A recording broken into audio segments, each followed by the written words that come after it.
The Best of Our Knowledge explores topics on learning, education, and research. Coming up, Rensselaer Polytechnic Institute in Troy, New York will celebrate its bicentennial commencement, and AI will have a big hand in the ceremony. And we'll speak with a graduating high school senior who's been honored as a 2024 Champion for Change at the Center for Native American Youth. I'm Lucas Willard, host of The Best of Our Knowledge.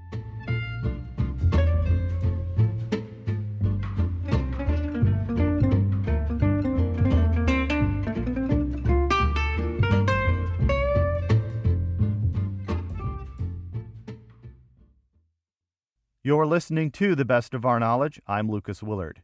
On Saturday, May 18th, Rensselaer Polytechnic Institute in Troy, New York will celebrate its bicentennial commencement.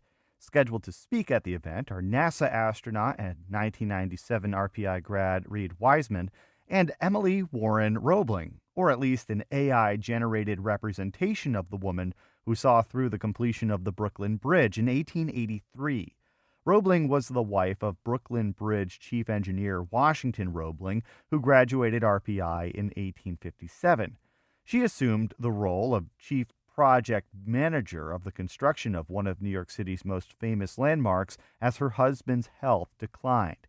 To bring Emily Roebling into the 21st century, RPI researchers used artificial intelligence to analyze her writings and create scripted dialogue based on her use of language.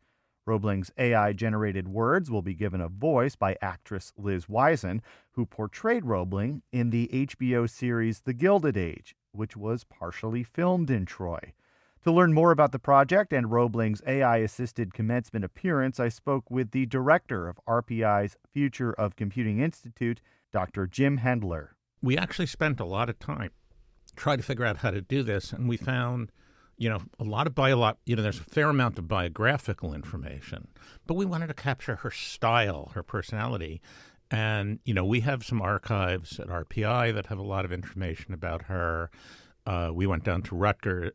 Jennifer went down to Rutgers, got things. So we have original letters she wrote, things like that. So we were able to, so we took a lot of that stuff and did what's called prompt engineering and fine-tuning, which are the things you do to an AI. That's like you give it documents, you give it a piece of text so the computer can learn how to write in that style. Right. So what we would do is we would give it a lot of samples, both facts about her, things she had written, excerpts from personal letters, which we had access to, excerpts from professional statements, articles she had written, etc.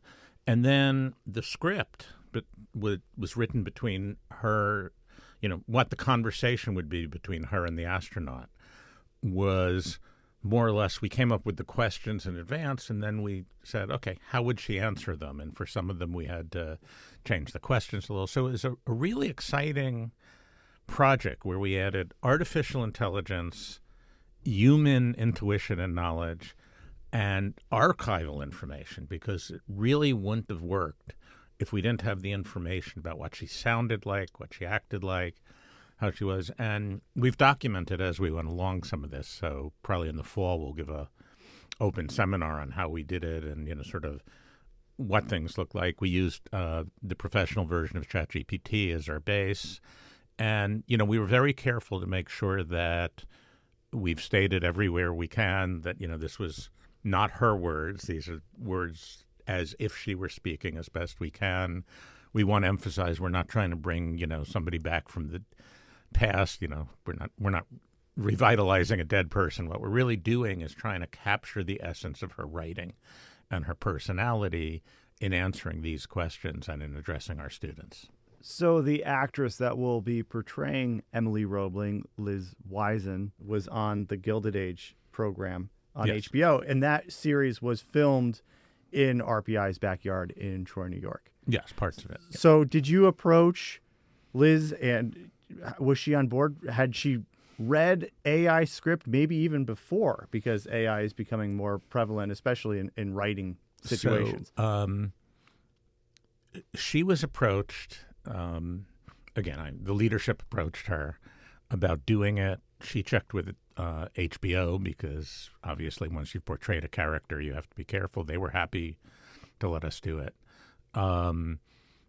She wanted the script in time, so I don't think she cared much about where the words came from. She wanted to, learn the words. She has her own, work she did on trying to learn a little bit about Emily and what she sounded like, but she candidly admitted that, she really hadn't studied her and that she would leave it up to us to do the, getting the words in the right style, and she would work on, getting into the kind of voice and feel of the times. Now, is it also possible now that you'll have a recording of Liz reading Emily Roebling's AI computated dialogue and words, then that audio itself can be used by a chat GPT application or similar application to then reproduce even more dialogue by Emily Roebling? This is an interesting issue that a lot of us in AI grapple with, which is so what you use to train these large language models has primarily been stuff found on the web, documents. Well, now more and more of those documents are being written either by a human with AI, some of them AI generated, some of them pattern generated. So there are more and more tools for the stuff out there to be generated by AI. And the question is, what happens when AI is just reading stuff that other AIs wrote? And where does creativity go? Where does sort of the human nature of this stuff happen? So frankly, most of us believe, for example, this thing we did would not have worked if it was just AI, just archives, or just us trying to do it ourselves. So we could read the archives and say, here's an interesting thing Emily said, but how do I answer a different question in that style? Training ChatGPT not to use terminology that is more modern. So one of the things Emily did talk a lot about was the role of women. But remember, this is pre-feminist. This is 1880s, 1890. And so it was written very carefully. And when you've just first asked ChatGPT, it used very modern descriptions of feminism and STEM and things like that. After we had trained it, it talked about, women in engineering, how, the training that she did had to be somewhat secondhand because she couldn't attend RPI, so she was learning with her husband, that kind of thing. How long does it take to train an AI to nail down the language of someone who's been dead for 120 years? A lot of it depends on how much information you can get, where you can get it. We've been working on this for a little more than a month. And remember, we're not trying to do major speeches or really, again, capture some. You can't talk to it. You can't have a discussion with it. We have sort of prepared. We worked hard to get good answers to specific questions.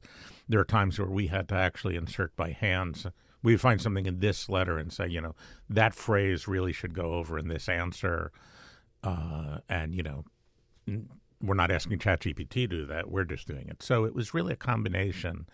More time would make it better, but we were able to do it pretty quickly. And if it had been, all we were doing, because of course, all three of us had our regular jobs to do at the same time. I think in a few days we could have gotten the first draft done. We then iterated it with people who knew the family, with people who knew some of the history, did it again. So, we did it in a very iterative nature, but it's taken us about 4 weeks to get to where people are very happy with. People who know the family, believe it captures correctly their history. People who've heard speeches from that time on old records and things say it's capturing thing. And our archivist who's really studied Emily's letters, and we just today found a new one, so that was exciting. We're really able to figure out what inputs we needed to do the training that would get it to, how would we do an astronaut between a dialogue between somebody who did something in the late 1800s and an astronaut who's working on a moon mission for the future. And it was a lot of fun. Dr. Jim Hendler is the director of Rensselaer Polytechnic Institute's Future of Computing Institute. You're listening to The Best of Our Knowledge. I'm Lucas Willard. Making your mark as an artist in an era of modern technology where algorithms and AI spout endless content on social media can be a challenge. As WAMC National Productions intern Florinda Juppy reports, one college is bridging the gap between conventional studio art and ever-evolving technology. Union, a small liberal arts college in Schenectady, New York, has been educating students for more than 2 centuries. But the private institution is anything but behind the times. Union's Visual Arts Department offers programs where students can use high-tech tools to find new ways to express themselves. 3 courses blend art and tech, and they're not just open to fine arts majors. Courses Digital Fabrication, Physical Computing, and Real and Recorded Time are available to learners from different academic backgrounds, with few prerequisites. Today, inside Union's Visual Arts building, students are discussing sound art compositions they created from a listening exercise, part of the Real and Recorded Time course. Juliette Richenthal, a sophomore visual arts student, spent 10 minutes with classmates listening to the ambient sounds in an academic building. After returning to the lab, the group used a computer program called Linux Multimedia Studio to reproduce what they heard electronically. The goal is to condense it into a 1-minute composition. Richenthal says the exercise was difficult, but she took inspiration from avant-garde composer John Cage. It was a bit of a challenge to listen to everyday sounds, but kind of interpret them in a more abstract way. And that really, really resonated with me because I'm a dancer. I did modern dance. And one of my pieces was to John Cage, who really inspired me. The student groups then played all of their individual sound compositions simultaneously. Another course, Digital Fabrication, is an advanced sculpture course. Here, students use machines to fabricate art. Cole Belmont, director of Junior's Makerspace Consortium and digital fabrication instructor, uses a laser cutter to precision cut a sheet of material. The cutter can create complex or irregular shapes that would be difficult to cut or to even draw by hand. Belmont says he wants students to understand the role tech can play in visual arts and to see the computer as a collaborator. I think that it's important for them to have a full kit of tools, for them to be able to not only work on the kind of analog and the more traditional methods of making art, but also to incorporate some of these more contemporary digital tools like laser cutters and CNC machines. The CNC, or computer numeric control machine, uses a subtractive process to carve away material like metal to reveal an object. Students also use high-pressure water jet cutters to carve shapes out of half-inch of steel. 1, 2, 3. They're all going in opposite directions. In physical computing, students explore robotic and interactive art, kinetic sculpture, and performance. In a hallway inside the Visual Arts building, small robots built by students are being presented and tested.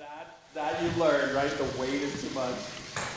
Computer science major Spencer Schaefer's assignment was to present a robot built on a very short timeline.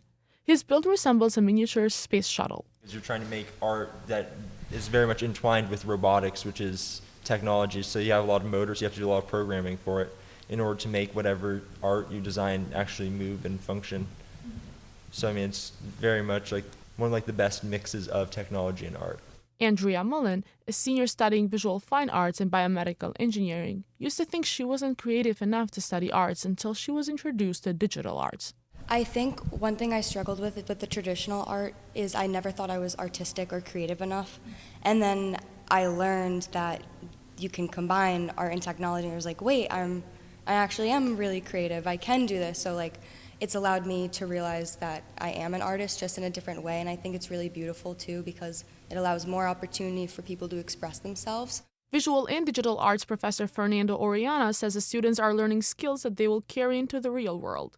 Orellana says one computer program taught at Union that is especially valuable to students is Adobe After Effects for motion graphics. Not a lot of people know After Effects, and it's a really valuable commodity in a lot of applications, from marketing to graphic design to just full-blown animations to Hollywood, whatever you can think of. For instance, I have a student that graduated from here a few years ago, and she is now a graphic designer creating motion graphics for multi-screen displays on Times Square. Oriana says not everyone will go on to become a conventional artist, but he wants them to build the skills that could lead to a number of career paths. I think as a whole, this department prepares students to be generalists. Like they could go into fine art if they'd like, but they also have skills that could be applied in the private sector to make money or to start companies, whatever it is.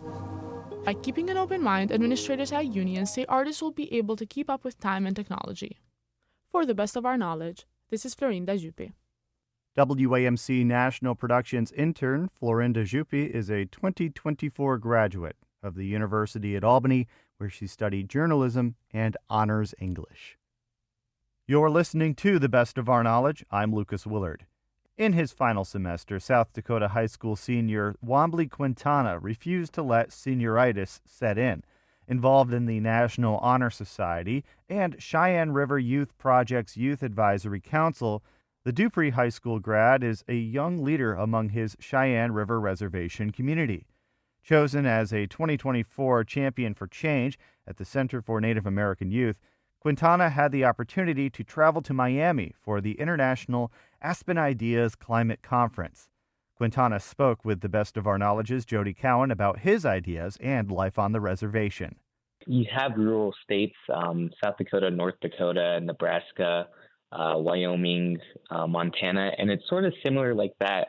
But the thing that separates us from those areas when it comes to rural America is that we have a sort of when it comes to reservations, you have a more closer community because everyone is related to you in one way or another.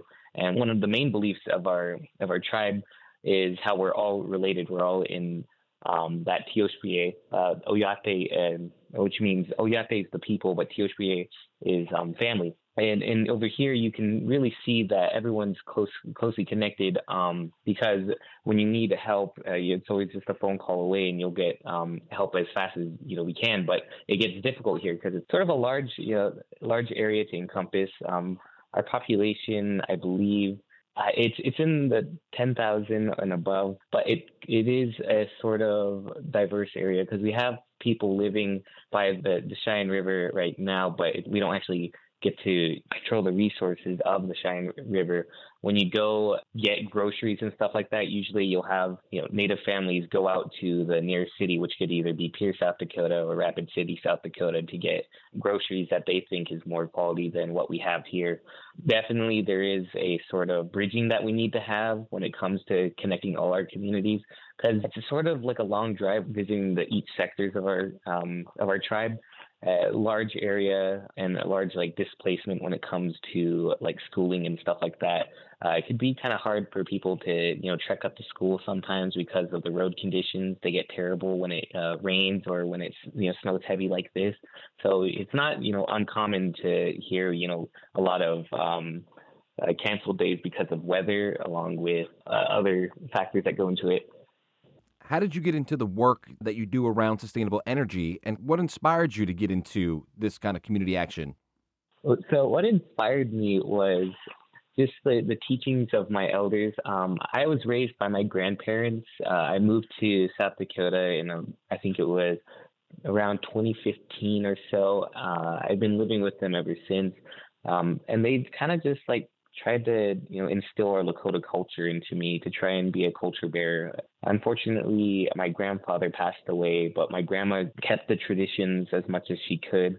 And she always talked about how we're related not only to everyone on the earth, but we're also related to the land, the animals, and everything around us. And that teaching really, it really touched my heart. My grandma, the way she took care of me, it's very, it's very close relationship. She loves me. She cherishes me. She nurtures me, and she provides a place for me to live. And there's many similarities. Our word for grandma is unchi. In Lakota, it's unchi, but our word for earth is unchi maka, which is grandmother earth. And just as my grandma has taken care of me and nourished me without any discrimination, so is the earth. The earth has never discriminated against me. It's provided me a place to grow, to breathe, and to overall flourish in my own life. And just as I want to give back to my grandma, I want to give back to the earth that sort of raised me. And now it's my turn to, pay back the favor and to take care of the earth the way it's taken care of me. And what are some of the plans that you've helped to put into action within your own community or beyond? I have been currently researching, sort of better ways to introduce sustainable practices and sustainable energy, and going into like conference like the Aspen Ideas Festival. I have a meeting with our tribal council to sort of introduce the idea of projects that we could actually implement within our tribe within the next coming years. And I've also just been sort of like networking and getting to have contacts with the Aspen Ideas Festival for Climate. I got to meet a lot of great companies that could work well with my tribe, and exchanging contact information with them and talking back and forth it's going to prove to be quite beneficial, because they also see, like, they have that mindset of wanting to give back to the earth, and our people, we're supposed to be the land bearers and the stewards of our land. And if we can implement ideas like this, we can show other reservations that it's possible to take care of our land while creating a future for our next generation of youth. That's what I've basically been trying to do, is laying down that fundamental groundwork so we can have more ideas like this flourish within our Native communities. And it's gonna ramp up in this year. I'm very excited to sort of get these projects in hand. But for now, one of the big things that I've done is help host a community feed where we introduce sort of like renewable topics on the table. And that was for the community itself. Thankfully, to the Cheyenne River Youth Project, they've been such a great help to me. They've really helped care for me and helped provide these spaces where I could talk about sustainable practices and renewable energy to our community. And when you have the people's support upon that, then so will the tribal council and our tribal leaders, because they represent the people. And that's what I've been doing for now. But I plan to go to college. College is coming up very soon. There's only so much I could do as a high school student. But I am doing as much as I can so I could lay down that groundwork. You were recently named one of 5 champions for change at the Aspen Institute Center for Native American Youth, and got to travel to Miami for the Aspen Ideas Festival. What was that trip like? It's pretty great. Flying into Florida, it's kind of a little change, because in South Dakota, you kind of have a very drastically different temperature.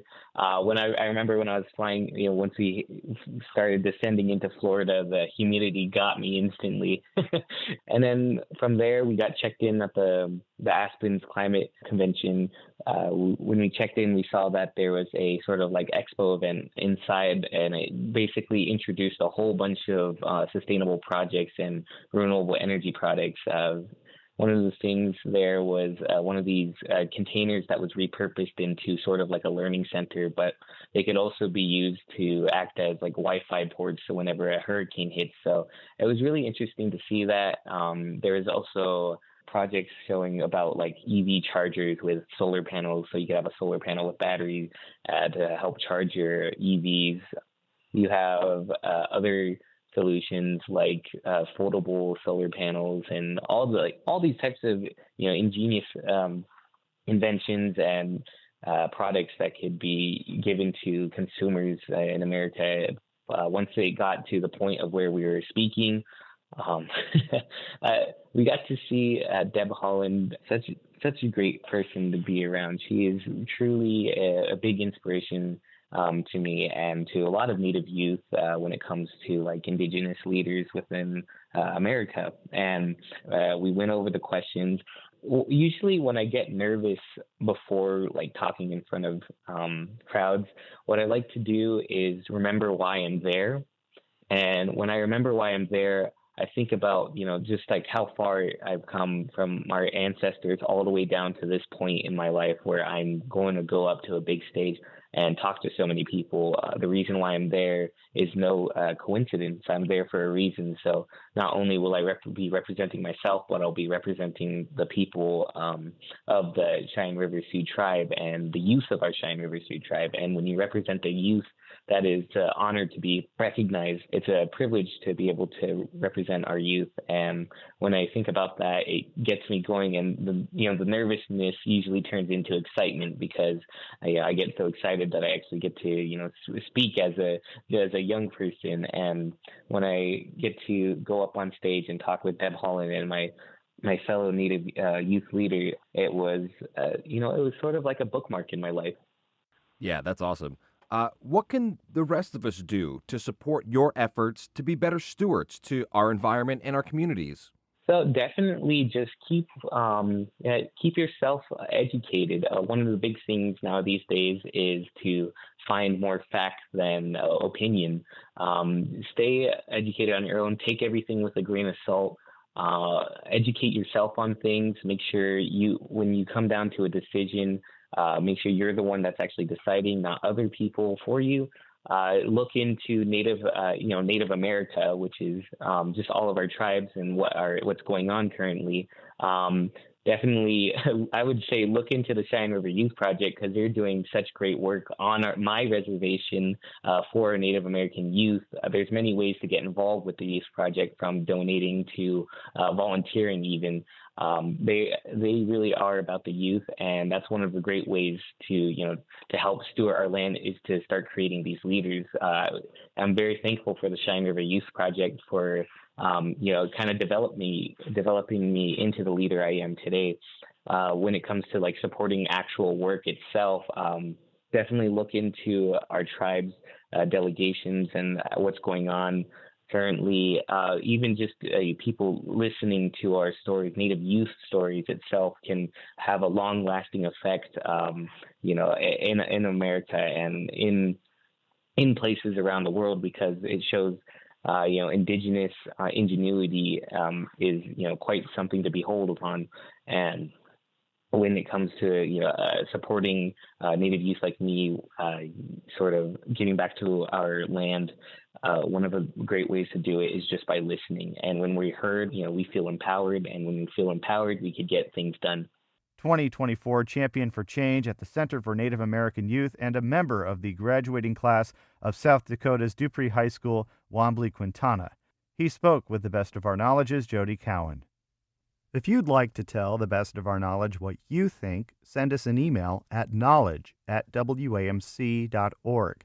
You can listen to the Best of Our Knowledge anytime as a podcast, downloadable wherever you get your podcasts. If you want to catch up on past episodes or hear more WAMC National Productions programs on the news, academic study, books, women's issues, the media, and the environment, visit WAMCpodcasts.org.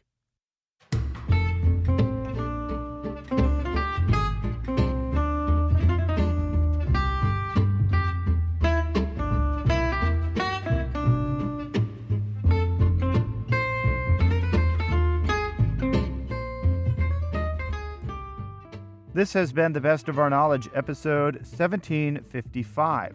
The Best of Our Knowledge is a national production of WAMC Northeast Public Radio. Thanks to associate producer Jody Cowan. The latest on all National Productions programs is available via the Airwaves newsletter and our flagship station's website, WAMC.org. Until next time, I'm Lucas Willard.